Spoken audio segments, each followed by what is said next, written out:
Alephium Aware. Alephium Aware. Welcome back to Alephium Aware, episode number 2.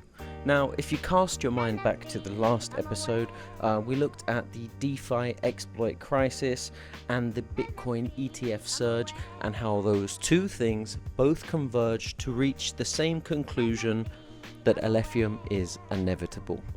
Now, in the 2 weeks since that video, I've been tracking the cryptosphere, trying to find 2 more stories and narratives that point to that same conclusion. Fortunately, the market has gift-wrapped me 2 stories that I'm going to go through in this video, so stick around to find out. We're looking at the bigger picture here and how it connects back to Alephium. If you're new and you haven't watched Alephium Aware, or you've never heard of Alephium before, we are a scalable, sharded, layer 1 proof-of-work blockchain. We have our own VM and own smart contract language. But the bigger picture is what you've come for, so let me fight these mosquitoes and then tell you what's going to happen. So the first story today looks at one of, if not the most significant piece of crypto legislation in US history. And then on the other hand, we have this kind of quiet reframing of what Bitcoin actually is and what you can build on it. Those are our 2 stories today, so allow me to go into a bit more detail and stick with me till the end, because the payoff is worth it. Now, if you follow crypto, or you work in crypto, or you're just generally invested and you want to know what's going on, you've probably heard about the Clarity Act. I believe the full name is the Digital Asset Market Clarity Act. Well, this act has been through the House already in the US, and it won at 294 votes to 134, which means it had support from both sides, Republican and Democrat. We call that bipartisan support. Now, the Senate Banking Committee markup was scheduled for the 14th of May. That was a few days ago. If it hasn't cleared committee before May 21st, the next legislative window to try and push this through is not until 2030. So that's the stakes we're talking about. So what does the Clarity actually do, and what does it mean? These can be a bit hard, but it essentially, when you boil it down to its core components, the goal is to draw a clear line between the SEC and the CFTC and basically agree on which tokens fall under which things. Tokens on functioning decentralized blockchains like Alephium, they would go to the CFTC as digital commodities. This would give DeFi kind of new and explicit protections that are written into law, and if you're in the US, that's good news for you. It essentially gives much more safety to developers, and it puts decentralized bankruptcy safeguards in place, so should the worst happen, there is at least some legal protections and mandate for what happens next. Now, there's a lot of support for the Clarity Act, and it's coming from different places. You've got the SEC chair, he's called Paul Atkins. He basically came out recently and urged Congress to get this motion to the president's desk as soon as possible. Then you've got the Treasury Secretary, he's called Scott Bessant. He called it a national security matter. For me personally, the national security matter right now is fighting mosquitoes. These guys, they're not crypto natives. They're politicians, they're representatives, they're TradFi guys. They're not degens, and yet they're the ones who are doing the cheerleading on this motion. There are so many institutions that run the global financial system saying, we need this right now. We need crypto. Yes, the rails are more efficient. It would benefit everyone to use more blockchain technology. And so you've got powerful people in very high up places championing the cause. That's good news for us.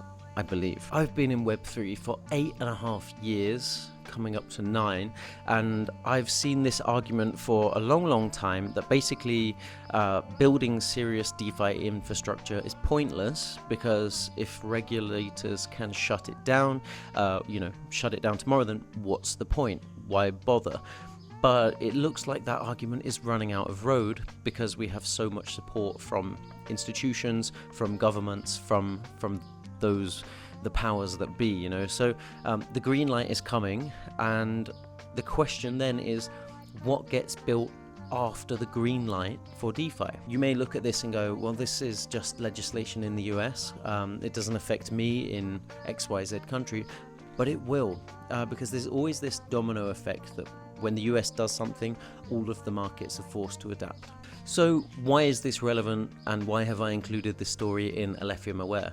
Well, it's blockchains like Alephium that are going to benefit from this. They're the ones who are going to get DeFi protections in this bill, because it outlines genuinely decentralized productive blockchains, genuine proof of work blockchains. That is Alephium. That's why you're here. That's why you're listening. Alephium is exactly the kind of chain the Clarity Act was designed to protect. And we were building it all along. We weren't building it to appease or please lawmakers, regulators, politicians. We were building it because it was the right thing to do. We didn't need a bill, an act, or a law to tell us what to build or what needed to be built. We knew, because we're all, DeFi crypto natives, we're builders, and we've been here for a long time. What drew me to Alephium was these kind of Satoshi-esque principles that they've always built with. That's something that aligns with me, it aligns with cypherpunks, it aligns with people who want to build permissionlessly, which is most builders, I assume, and it really aligns with people who believe that crypto can bring freedom, can bring innovation, and can bring opportunity. I'm not speaking about this from a marketing perspective. That's literally just the architecture that Alephium is built on. Anyone can come and build. Okay, now on to the second story. This is about Bitcoin-backed loans. Now, the CEO of Ledn, that's Ledn, this is one of the longest running Bitcoin lending platforms, and they have just basically projected the Bitcoin-backed market could one day reach $1 trillion. We are the co-founders of Ledn. We are a Bitcoin-backed lending company, and we've been doing this since 2018. Today, the Bitcoin-backed loan market is a multi-billion-dollar market, and we believe this market is going to grow to become a trillion-dollar market in the next 5 to 10 years. And our presentation today will walk you through how we got from zero into the billions today, and how we're going to grow this market into $1 trillion, and what it takes to do so. Okay, well, I mentioned Ledn because Ledn just received an investment grade rating from S&P Global. That's not just a massive milestone for crypto, but it's a massive milestone for finance. It basically says, yes, we accept this Bitcoin loan company in the TradFi ecosystem. They've done enough to prove themselves. Now means that the ability to use Bitcoin as collateral is considered TradFi. That's a big line that we've crossed, right? That means you can borrow against it, you can keep your exposure, you can unlock liquidity, you can do all sorts of things. And you're probably thinking, if you are a crypto native watching this, well, I've already been doing this for years, right? With Nexo, Coinbase, Zappo, loads of other rivals in that space. I'm not talking about individuals so much, right? What I'm talking about now with this news for Ledn and for Bitcoin-backed loans is that institutions can now do this. This news basically means that institutions can use Bitcoin as collateral. That is significant because of the numbers, the big numbers, and what this could mean for Bitcoin and all of you holding Bitcoin. Right now, the global credit market is worth, they believe, about $300 trillion. That's massive. If Bitcoin could just get like 1% of that settled on chain, that would dwarf pretty much everything crypto has done to this point, and it's a realistic possibility moving forward now. Okay, a couple of weeks ago, it was Consensus Miami, really big crypto event. I'm sorry, I'm getting mauled by mosquitoes here, but yes, it was Consensus Miami, and there was this big conversation that went on there, like with the talks, the panelists, between builders, between investors, institutional participants. They're basically saying it's amazing what's happening with Bitcoin now, how much integration there is, but what can we actually build on it? What can we build on Bitcoin's underlying infrastructure? And the answer is not that much. We're entering this period now where Bitcoin is transitioning from something you hold into something that you want to deploy and build on and use and leverage. And that could mean regulated custody, it could mean transparent lending, it could mean zero counterparty ambiguity. What's happening is that we're seeing an institutional version of DeFi being built as I record this video. And they're looking at Bitcoin, and if they're looking to do it on Bitcoin, then that means they're also looking to do it on proof of work because it's the most secure base to do it. Do you know who else uses proof of work? Alephium. And what we have different to Bitcoin is smart contracts, our own smart contract language, expressivity, and so much more potential for DeFi than Bitcoin. I think there's a much bigger discussion to have here. When the institutions do come to deploy Bitcoin as collateral on-chain, which they can now do, which chain can actually handle it, right? It needs proof of work level security, but it also needs programmable smart contracts, and Bitcoin doesn't really have that. It needs an architecture designed from the ground up for exactly this use case. Bitcoin doesn't really have that. I think you know where I'm going with this. Alephium does have that.